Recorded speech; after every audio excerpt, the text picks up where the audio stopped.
去年実績十分のフラットそうですよ。サスペンドモデルが3つ出たんですけど、70、95、110、3モデル3サイズできました。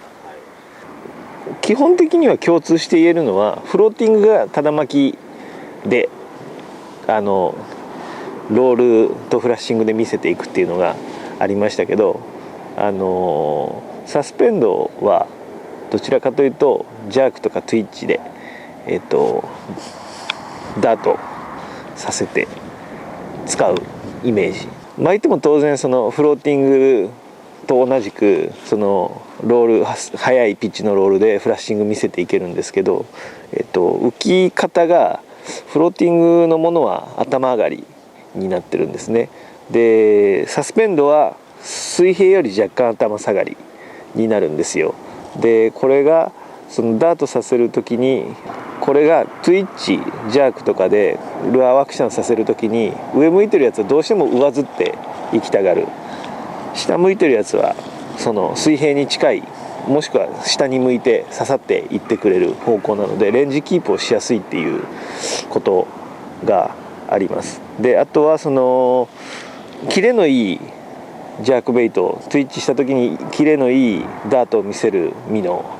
っていうのは、どうしても頭にウエイトを重くしてスライド幅を大きくしてあげるので、そうすると頭下がりになるんですね。そうすると頭下がりなのはいい悪いわけじゃないんですけど、そのどうしてもトゥイッチジャーク入れた時の最初の初動でルアーの上下動が出るわけですよ。そうすると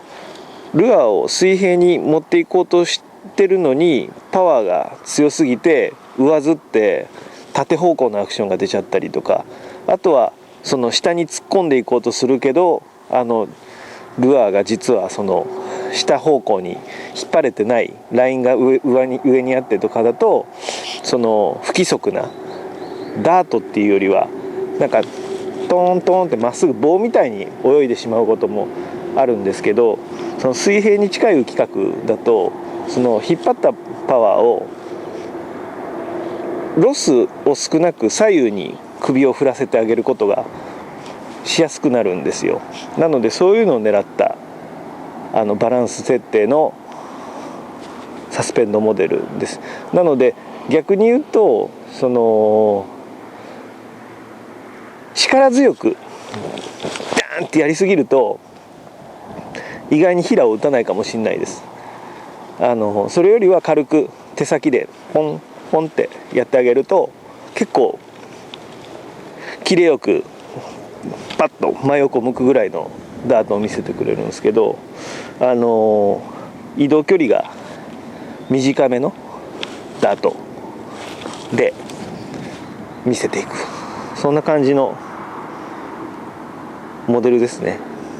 でその中でこっちの70がスピニングで使うぐらいのサイズです、ウェイトとかで。こっちの95と110が、バスだったらベイトタックルで使うような感じのルアーですね。あとこのルアー共通して基本水温8度ぐらいでジャストサスペンドっていう目安でウェイト設定をしていますので、水温が高くなればなるほど、浮きやすくなるスローフローティングになります。なので、例えば水温20度のところでジャストサスペンドさせたいなと思うのであれば、そのウェイトチューンは必要になってきますけど、サスペンドしてる状況が生きてくる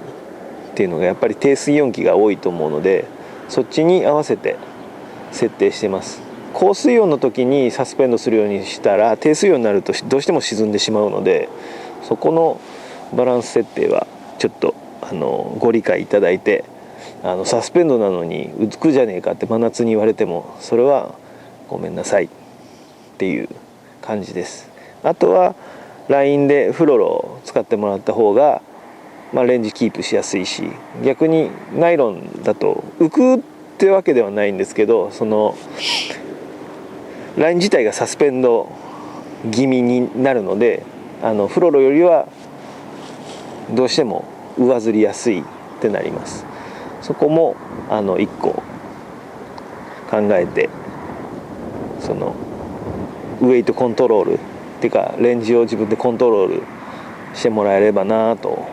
フラットの特徴といえば飛距離かなりのぶっ飛び。そうですね。フローティングよりも比重自体は上がっている、110に関しては上がっているし、他のもバランス的にはそれと同じもしくはそれよりも高バランスだったりするので、同じく、キャスタビリティが高い飛距離が出るっていうのもあれですけど、単純に向かい風の中で、キャストしてストレスなく使えるウェイトバランスになってますね。なので本当にボートでもそうですけど、岸積みなんかで広く探っていくことがやりやすいミノです。バスも当然そうなんですけど、そのバスでもラージマウスだけじゃなくてすごいスモールでもう早速いい超過が出てるという話も聞きますし、あと海に持っていった方が結構もう釣ってらっしゃるっていう話も聞くんですよ。なので本当いろんな場面で使ってもらえるかなと。でだいたいこの70がレンジが1メーターぐらいで、こっちの95と110が1メーター20から30ぐらいがマックスで潜るレンジですね。でそれを目安に使ってみてもらえればなと。あとただ全部に共通して言えるのは、その光の力が本当に使ってもらったら分かるんですけど強いので、その深いレンジの魚も十分食い上げてきてくれるっていうことです。でそれはぜひ使って実感していただくのが一番いいんじゃないかなと思っております。タックルですけど、こっちの70の方がスピニングタックルで、僕はこの今持ってるのは6フィート3インチのライトクラスのカーボンロッドです。でスピニングが2500番でラインが5ポンドのフロロを使ってますけど、基本その6フィートから6ぐらいまでですかね、トゥイッチジャークで使う場合はその操作性の妨げにならないぐらいの範囲の長さのもので、ライトアクションからミディアムライトぐらいの、ノリのいい竿スピニングロッドにフィールドによってそのライン使うポンドが変わると思いますけど、4ポンドとかだったら2000番台で、5ポンド6ポンド使う場合は2500番台のスピニングリールを使う感じです。95と110は基本的に共通したタックルで使えるイメージでバランス設定して作ってます。でこれが6フィート6インチのミディアムクラスのグラスロッドなんですけど、僕はそのノリの良さを重視してグラスロッドを使う時もありますけど、その